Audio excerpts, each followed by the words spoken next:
that so that the lock keypad displays the jamming error code, and they need just a video of that. That's it. It just did it now.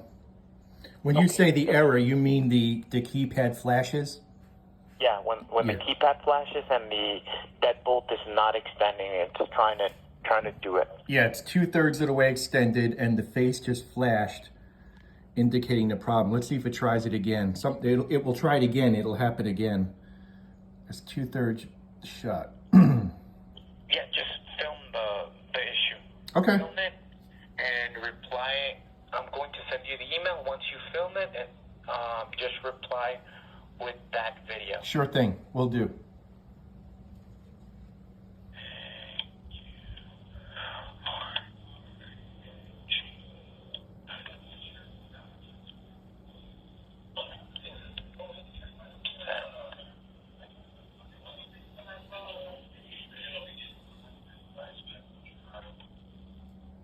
I guess it might not be trying to lock again because it knows the door sense is open. Maybe if I do it from the outside. All right, I got your email. I'll work on filming it and I'll get back to you.